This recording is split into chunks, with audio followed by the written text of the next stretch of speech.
So this is the clips that I'm going to show you are actually from lockdown. So it's very weird watching like empty stadiums. But again, it's 5 years ago, and I would say that this is like the most basic that Arsenal's out of possession play has been in recent years. That just goes to show like how complex these hybrid pressing schemes have become now, having different routes to make sure that the opposition can't build up through you. But we've got Arsenal in the red here. Again, playing in sort of standard 4-3-3 shape, single striker here. And again, you're in the situation where if the opposition are building up from the back, you have this problem because you have a deficit of players being able to cover that front line.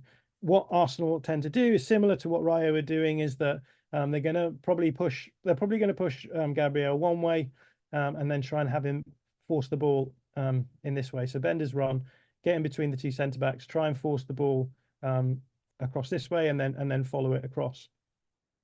And then behind him, what's going to happen is they're just going to generally just it's probably going to be Erdogan actually, but they're going to try and go player for player across the midfield like this. So you've got the matchup here.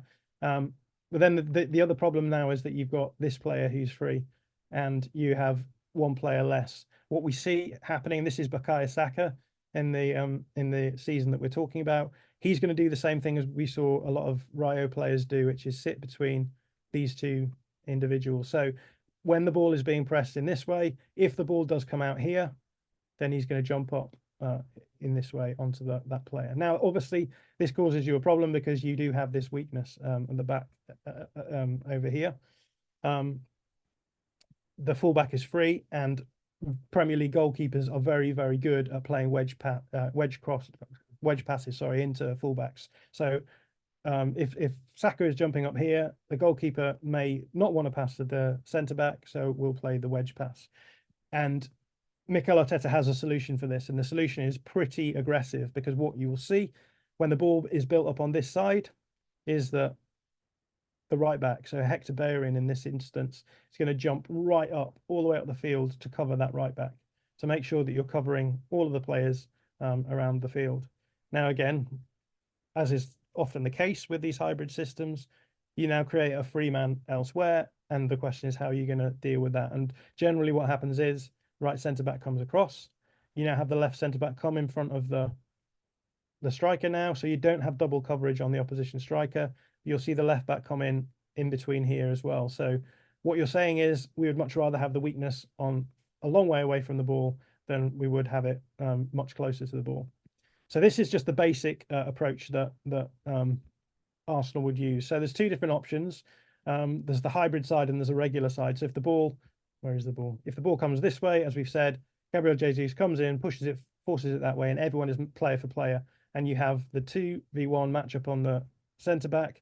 This player is free with the right winger between the fullback and the centre back on this side, with the idea being, well, we're going to force them onto this the opposite side of the field, so it doesn't matter that the free man is over here.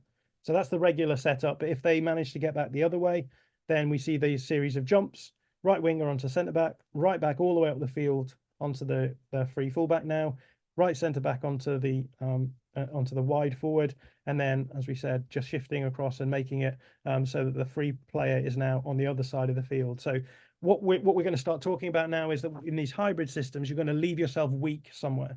So we're going to talk about two different approaches to where you're going to leave that weakness to be. This one is, I call it a horizontally weakened hybrid pressing structure, because as you can see, the weakness that we have now is in the back line.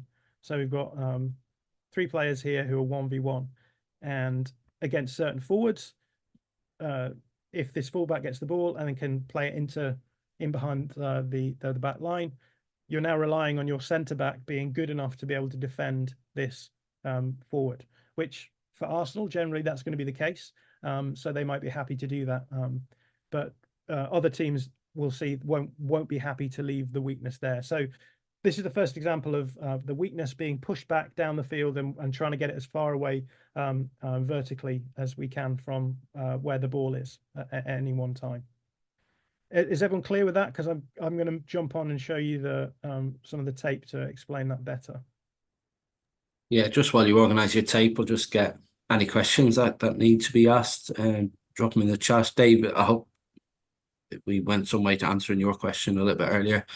Yeah, but anyone else who's got anything, even a retort, bring it to the chat while the video's going. Yeah, retort's most welcome. We all see the video now, yeah, yeah. I think John is harsh on Gary O'Neill. It's probably a different webinar, but fair. Yeah, I probably am. But we can argue about that in the Q&A. Here we got Leeds versus Arsenal now. So Arsenal playing left to right. And what we're going to show here is Arsenal player for player. As we said, the goalkeeper is going to take a kick. So we've got Gabriel Jesus on the right-sided centre back here, Luke Ayling. We've got Winger on fullback, Martin Odegaard on the pivot player, and then we've got Bukayo Saka here. Oops, I jumped way too far forward. Sorry about that. Yeah, Bukayo Saka here, who is sitting between the fullback on the left and the right and the left-sided centre back. So he's the hybrid player in this situation, and he's going to move depending on what happens with the build-up. So let's run the tape. There's Illan Meslier, not given a huge amount of options, so he's going to play it right. So this is the trigger for Gabriel Jesus to come across. He's going to force the ball back across. We still want player for player on that side, so there's no issues here. Ball is going to go to Meslier, who's then going to look at the centre back. So this is a trigger for Bukayo Saka to jump across. And the issue is going to be that we're going to create a free man in Özcan Alioski. So here we are.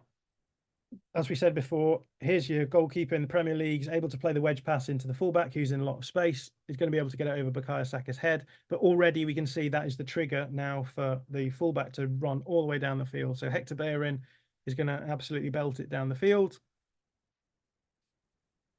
at some point today. And he's going to close down Alioski. So by the time the ball arrives, you can see how close Bellerin got to him. And in the end, Gianni Alioski felt that pressure and wasn't able to keep it under control. I've just got it here as well. You can just see David Luiz, who's coming across to track Jack Harrison here. So that's the right-sided centre-back now moving up to cover the fullback's responsibility when Hector Bellerin jumps. So again, what you're starting to see is these series of jumps where one player moves and the other players then have to respond to that jump.